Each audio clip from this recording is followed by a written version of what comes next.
भारत के इतिहास में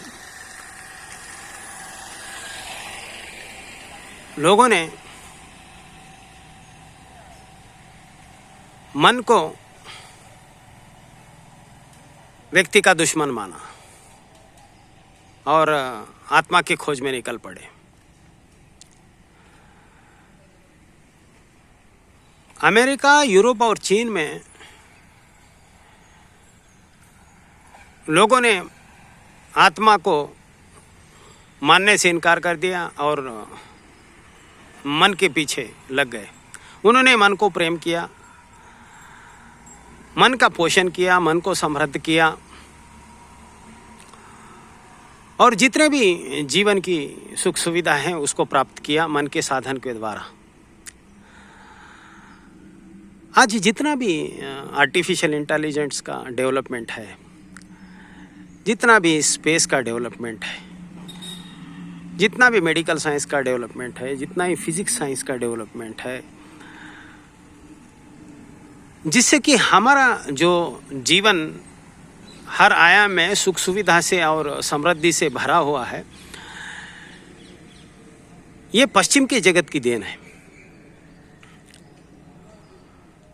क्योंकि जिस मन को उन्होंने प्रेम किया, उस समृद्ध मन का वो उपहार है। भारत में मन के विरोध में ठहरने का परिणाम ये हुआ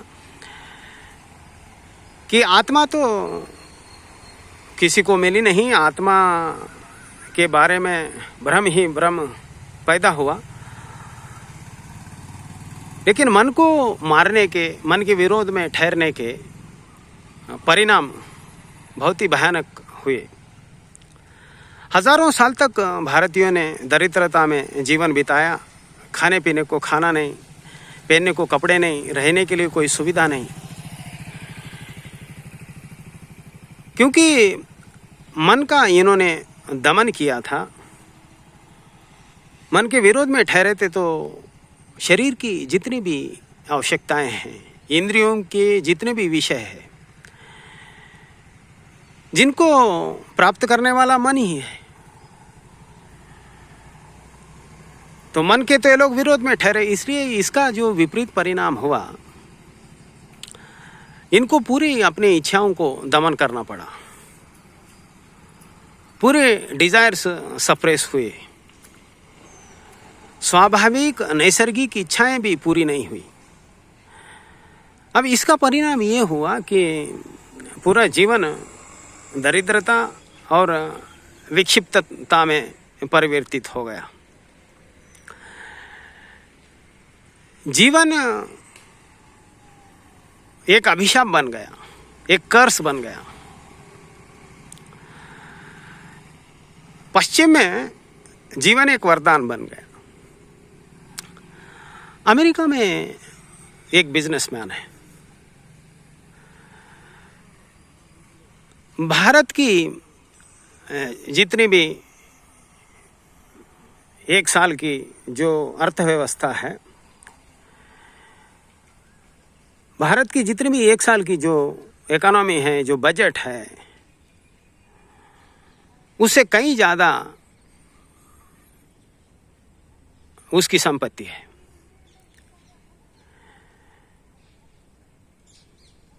एक 140 भारतीयों को वो एक साल बड़े आराम से पाल सकता है। अब इसका अर्थ ये हुआ कि 140 करोड़ लोगों की आत्मा की औकात अमेरिका के एक व्यापारी के मन से भी कम है। और 140 करोड़ आत्माओं को अमेरिका का एक छोटा सा मन खरीद सकता है।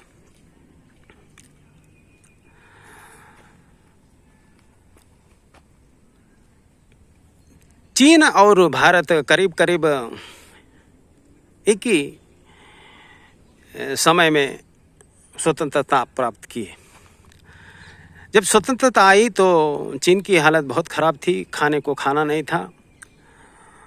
तो अमेरिका को चीन की दया आ गई और उन्होंने चीन के लोगों के लिए गेहूं से भरा एक जहाज़ भेज दिया। लेकिन चीन के लोगों ने अमेरिका के इस दया को स्वीकारा नहीं। उन्होंने कहा या तो हम सक्षम होंगे, खुद अपना खाना बनाएंगे, या तो फिर हम मृत्यु को स्वीकारेंगे। तो उन्होंने जीवन का जो चैलेंज था उसको स्वीकारा और अमेरिका की मदद को नकार दिया।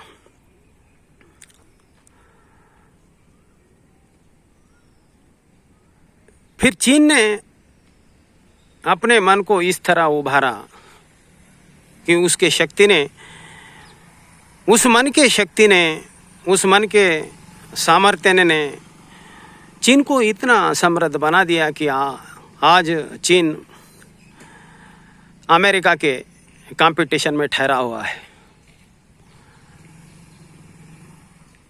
जिस चीन को अमेरिका कुछ दशक पहले एक दया का पात्र समझती थी, आज उस चीन के मन ने उसे अमेरिका के बराबर लाकर खड़ा किया। ये सब मन का ही तो सामर्थ्य है, मन की ही तो सृजनता है। इज़राइल में करीब करीब 60 लाख लोग रहते हैं। थोड़ी सी ज़मीन है, लेकिन कोई भी नदी नहीं है। फिर भी वो लोग जो पानी जमा करते हैं, ऊपर से आया हुआ पानी, जो कि उनके पूरे ज़मीन को सिंचाई करने के लिए भी बस होता है और पूरे देश को पीने के लिए भी पर्याप्त है। भारत में सबसे ज़्यादा नदियां हैं, भारत में सबसे ज़्यादा बारिश होती है, लेकिन ना तो वो पानी सिंचाई के लिए काम आता है, पर्याप्त है, ना तो साल भर के लिए पीने को पानी रहता है। क्योंकि जितना भी पानी आता है वो सब समुद्र में बह जाता है। यानी आत्मा तो बहुत है, लेकिन कमज़ोर मन है, मन की कोई सक्षमता नहीं, दुर्बल मन है। तो सोर्सेस रहते हुए भी, आत्मा रहते हुए भी हम एक निचले स्तर का जीवन जी रहे हैं।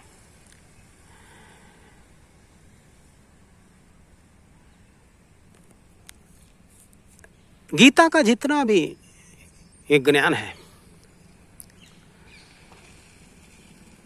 इस मन के सक्षमता को, इस मन के समृद्धता को प्रज्वलित करता है। कृष्ण का जितना भी ज्ञान है, मन के स्वभाव को, उसके संभावनाओं को फोकस करता है। कृष्ण हर तरह से अर्जुन को बताते हैं कि ये जो मन है कितना सृजनात्मक है, कितना संभावनापूर्ण है।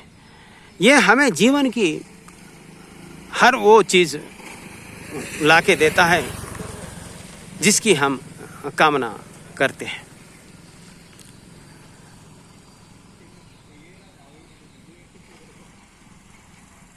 क्या हम ये जानते हैं कि एटम बम बनाने में वैज्ञानिकों ने कृष्ण के इस गीता के ज्ञान का उपयोग किया था?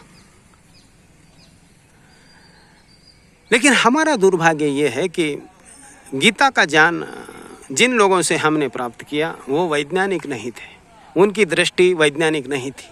वे संसार विरोधी थे, वे मन के विरोध में थे, उन्होंने संसार को माया कहा, संसार को मिथ्या कहा, संसार को झूठ कहा और मन के विरोध में ठहर गए। आज हमें खोजना है उस वैज्ञानिक दृष्टिकोण की, उस परसेप्शन की, उस सोच की, कृष्ण के उस नीति की जिसे एटम बम बनाने में वैज्ञानिकों ने उपयोग किया था। इस माने में अगर हम देखें, बाहर का जितना भी जगत है, जितना भी ये संसार है, इसका साधन, इसकी वेहिकल और इसका कर्ता हर्ता ये हमारा मन ही है। इसलिए संसारी के लिए मन ही ईश्वर है। ईश्वर शब्द ऐश्वर्य से आया है। जहाँ ऐश्वर्य है उसे ही ईश्वर कहा गया है। इस संसार में ऐश्वर्य प्राप्त करने का साधन सिर्फ एक ही है, वो है हमारा मन। इसलिए गीता कहती है, संसारी के लिए मन ही ईश्वर है। और जब तक हम मन को प्रबल बनाने में, सक्षम बनाने में, समृद्ध बनाने में जुटे रहेंगे, तब तक हमारे लिए आत्मा एक भ्रम का विषय बनकर रहना ही सार्थक है, ताकि हमारी पूरी ऊर्जा, हमारा पूरा जीवन एक सृजनात्मक बने और ऐश्वर्य से भर जाए। संसार से समाधि की मन की इस प्रयोगशाला में सुनते रहें गीता की इस अनूठी खोज। नमस्कार।